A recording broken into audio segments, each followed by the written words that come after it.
रफ्तार बढ़ती जा रही है। एक दिन में 97 मामले सामने आए हैं। जयपुर में सबसे ज्यादा 75 मामले, 10 जिलों में ये मामले सामने आए। एक्टिव केसों की संख्या बढ़कर अब 438 हो गई।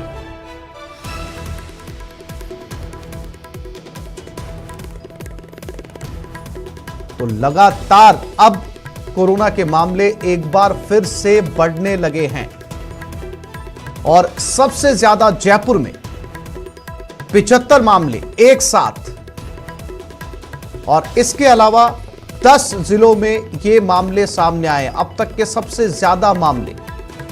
तो एक्टिव केसों की संख्या बढ़कर अब 438 हो चुकी है।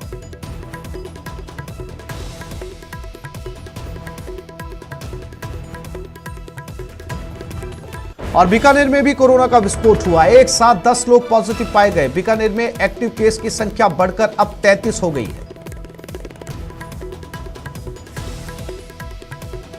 तो जयपुर के बाद बीकानेर में एक साथ 10 लोग पॉजिटिव पाए गए हैं, यानी एक बार फिर से तीसरी लहर की दस्तक देते हुए ये आंकड़े, अगर अभी प्रिकॉशंस नहीं बरते गए, एहतियात नहीं बरता गया, तो दूसरी लहर की तस्वीरें हर किसी ने देखी है। वही तस्वीरें एक बार फिर से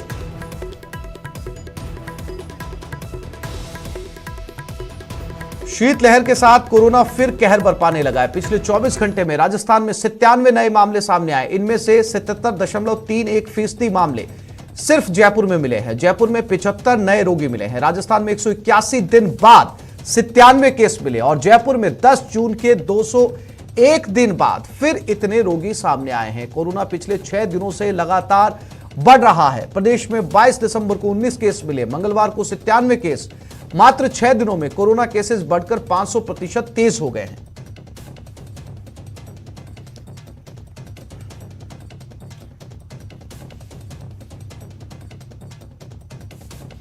तो जयपुर एक बार फिर से हॉट स्पॉट बनता हुआ, लगातार WHO से लेके तमाम मेडिकल एक्सपर्ट्स आगाह कर रहे, बार बार चेतावनी दे रहे, संभलने की जरूरत है। बार बार ये मुनादी की जा रही है कि एक बार फिर से कोरोना दस्तक देने लगा है, इसलिए 2 गज की दूरी और मास्क पहनना बहुत जरूरी है। लेकिन बावजूद इसके लोगों के अंदर अब मास्क को लेकर लापरवाही साफ तौर पर नजर आ रही है और इसी का नतीजा है कि अब आंकड़े लगातार बढ़ते हुए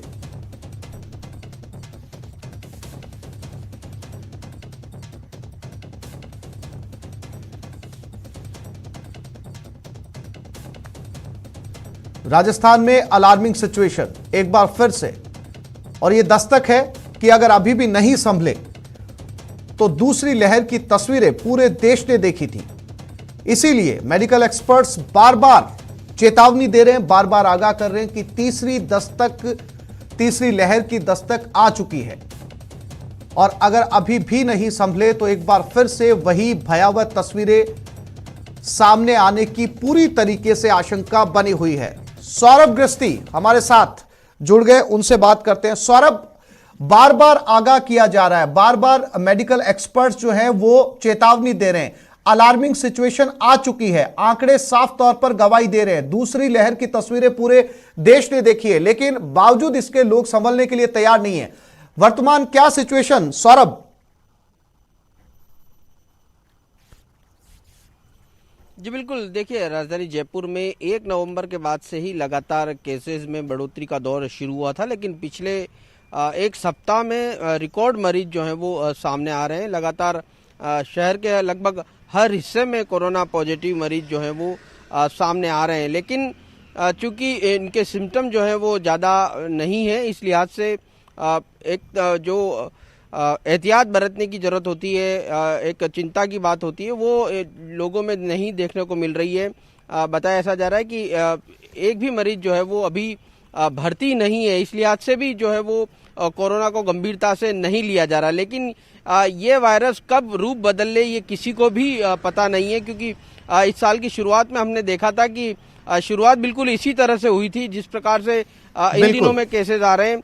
लोगों को लगा कि ये नॉर्मल वायरस है और ज़्यादा कुछ इसमें नहीं होगा, लेकिन उसके बाद देखने को मिला कि डेल्टा वेरिएंट ने कहर मचा दिया था।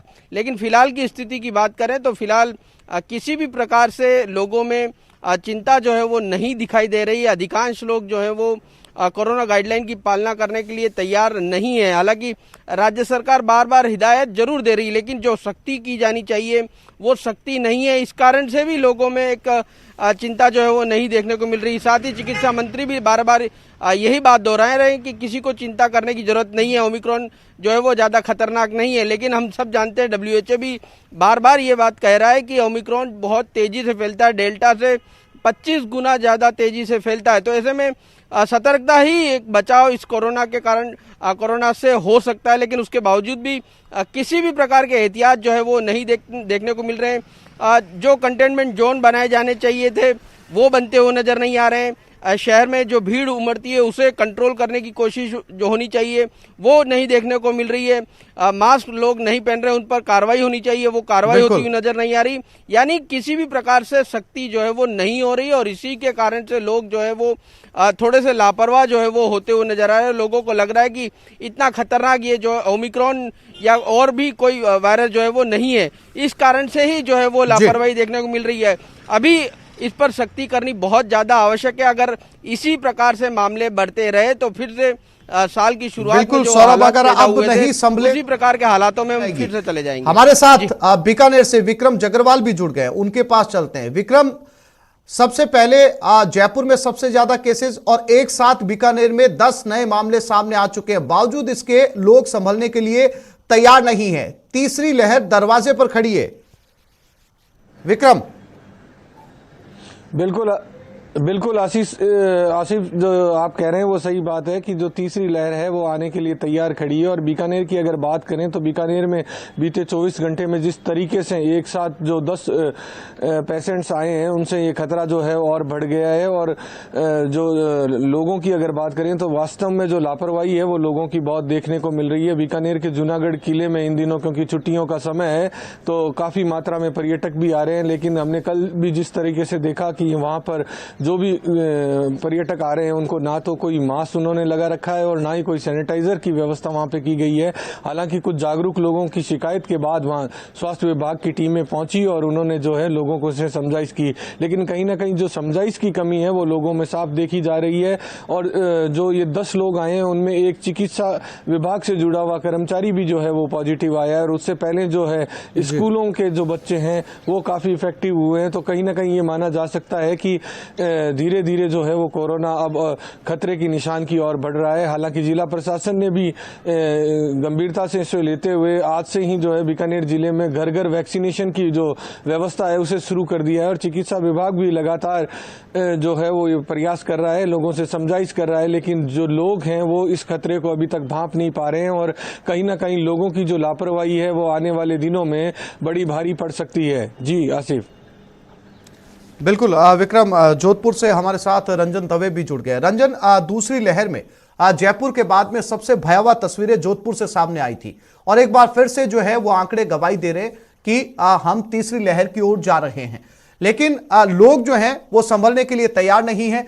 वही बेसिक्स सख्ती जो है वो दोबारा अपनाने का समय आ गया है। लोग जो मास्क हैं उनसे दूर जा चुके हैं, 2 गज की दूरी से दूर जा चुके हैं। और मुझे नहीं लगता कि अब जो है वो लोगों ने दिन में 5-6 बार हाथ धोना भी जो है वो बहुत मुश्किल है कि छोड़ दिया हो। रंजन।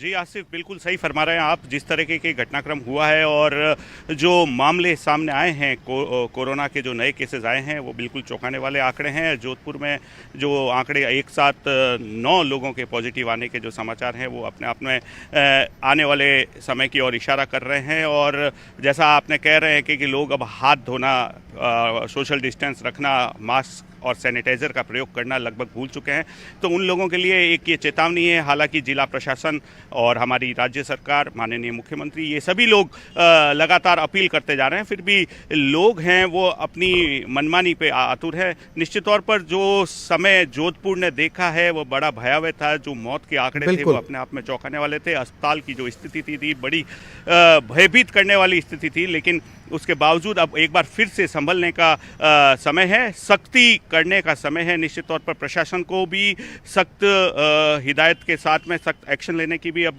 ज़रूरत है और उसके साथ साथ सबसे बड़ी बात है जागरूकता की, लोगों को अवेयर करने की ज़रूरत है। सामूहिक आयोजन और जिस तरीके का जोधपुर की बात की जाए तो पश्चिमी राजस्थान से सटा ये क्षेत्र है, पर्यटन के लिहाज से भी महत्वपूर्ण है।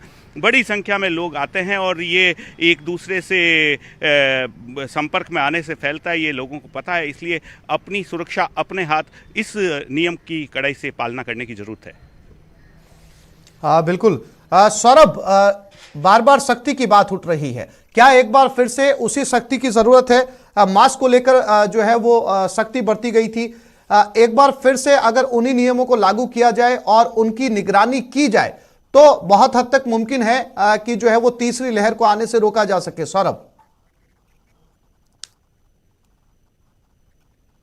जी बिल्कुल, बिना कोरोना गाइडलाइन की पालना किए कोरोना पर कंट्रोल जो है वो नहीं किया जा सकता। और हमने देखा भी है कि दूसरी लहर के बाद किस प्रकार से लोग जो है वो सावचेत हुए थे, बिना मास्क घरों से बाहर नहीं निकल रहे थे, बार बार सैनिटाइज जो है वो किया जा रहा था, भीड़भाड़ के इलाकों से लोग बच रहे थे। लेकिन अब जो है वो इस प्रकार के हालात नहीं है और अगर अभी सख्ती की गई तो इससे अच्छा ही रहेगा प्रदेश के लिए कि उस प्रकार के हालात में फिर से हम नहीं पहुंचेंगे। इसके लिए जरूरी है कि सरकार कुछ सख्ती जो है वो करे, प्रशासन जो है वो जिस प्रकार के निर्देश ऊपर से दिए गए हैं उन निर्देशों की पालना जो है वो अक्षरशः करे, तभी जाकर जो है वो कोरोना पर कंट्रोल हो सकता है। लोगों को ज्यादा कुछ कहने की जरूरत नहीं है, सिर्फ ये मैसेज देना जरूरी है कि अब दिक्कतें जो है वो बढ़ सकती हैं, ऐसे में बचाव करना बहुत ज़्यादा जरूरी है। इस लिहाज से वो लगातार मास्क जो है वो पहने, भीड़ भाड़ वाले इलाकों में न जाएं और सैनिटाइज करते रहें, तो जो है वो बचाव काफ़ी हद तक हो सकता है। लेकिन फिलहाल इस प्रकार की स्थिति जो है वो नहीं देखने को मिल रही है। जैसे जैसे नया साल नज़दीक आने वाला है उस लिहाज से लोग पार्टी और सेलिब्रेशन की तैयारियों में जुटे हुए हैं। ऐसे में और दिक्कतें ना पैदा हो जाएं, इस लिहाज से अभी जो है वो बचना काफ़ी ज़्यादा जरूरी हो जाता है। जी सौरभ, जानकारी के लिए आप तीनों साथियों का बहुत शुक्रिया हमसे जुड़ने के लिए।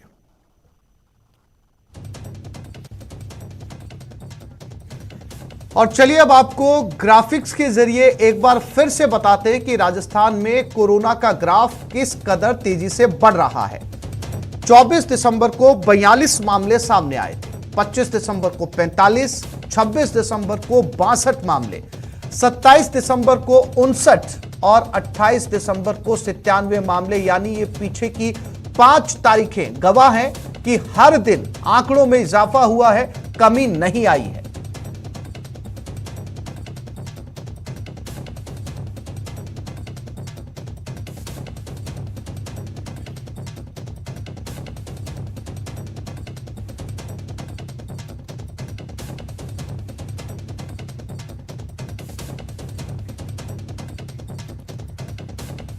तो ये 24, 25, 26, 27 और 28 दिसंबर की 5 वो तारीखें हैं जो ये बता रही हैं कि पिछले 5 दिनों के अंदर कैसे आंकड़ों में इजाफा हुआ है। 24 को 42 मामले थे और 28 को 97, यानी लगभग दोगुने।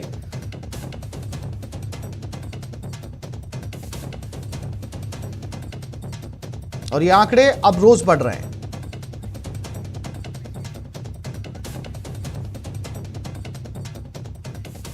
कोरोना को कंट्रोल करने के लिए गहलोत सरकार मरुधरा में वैक्सीनेशन के साथ ही इम्यूनिटी के बूस्टर डोज का दोहरा सुरक्षा कवच तैयार कर रही है। आयुष विभाग इसके लिए इम्यूनिटी बूस्टर अभियान शुरू कर रही है। 1 जनवरी से शुरू होने जा रहे आयुष दवाओं के वितरण वाले इस अभियान में खास तौर पर स्कूली बच्चों पर फोकस किया जाएगा। देखते हैं इस रिपोर्ट में। वेद और होम्योपैथी और यूनानी ये हमारे बूस्टर डोज का काम करेगी। जिन्होंने मान लीजिए 2 वैक्सीनेशन लग चुके हैं वो लोग भी अगर इसको लेते हैं, या बच्चे या हमारी महिला बहन है या जो 60 प्लस के लोग हैं, उनकी इम्यून सिस्टम मजबूत रहे। ओमिक्रॉन के पांव पसारने के साथ ही स्वास्थ्य विभाग भी सतर्क हो गया है। वैक्सीन के जरिए मरुधरा को सुरक्षित बनाने में लगा है, तो आयुष विभाग ने प्रदेशवासियों को इम्यूनिटी का डोज देने का फैसला किया है। इस बार फोकस बच्चों पर होगा। अभियान 1 जनवरी से शुरू होगा। 1 जनवरी से उन स्कूलों पर विशेष फोकस रखा जाएगा। स्कूल के बच्चों को वो दवाइयाँ दी जाएं। जो गरीब लोग हैं बस्तियों में रहते हैं, मोहल्लों में रहते हैं, गाँव में रहते हैं, शहरों में भी जहाँ सफाई नहीं होती है, उन जगहों पर विशेष फोकस रखते हुए एक विशेष दवाइयों का वितरण अभियान शुरू किया जा रहा है। आयुष मंत्री की माने तो कुछ दवाओं की खरीद प्रक्रिया पूरी हो चुकी है। इस अभियान में आयुष 64 और संशमणि वटी, अश्वगंधा चूर्ण और मुलेठी जैसी दवाइयां दी जाएंगी। विभाग ने सारी प्लान तैयार कर लिया है, दवाइयां हमारे पास पर्याप्त मात्रा में मौजूद हैं और बाकी की खरीदारी पहले से जो ऑर्डर्स थे वो उनकी सप्लाई जो है ये कल परसों तक हो जाएगी और 1 जनवरी से विशेष आयुष दवाइयों के वितरण का अभियान शुरू किया जाएगा, जिसमें होम्योपैथी, यूनानी और आयुर्वेद विभाग काम करेंगे। कोरोना की पहली और दूसरी लहर के दौरान भी लोगों ने आयुर्वेदिक दवाओं का सहारा लिया था, तो सरकार ने भी दवाइयों का वितरण किया था। अब फिर से कोशिश की जा रही है कि बच्चों और बुजुर्गों को वैक्सीनेशन के कवर के साथ आयुर्वेदिक दवाओं की डबल शील्ड पहनाई जाए। सौरभ गृहस्थी, न्यूज़ 18 नेटवर्क, जयपुर। और ब्रेक के बाद देखेंगे रेजिडेंट डॉक्टर्स का हल्ला बोल।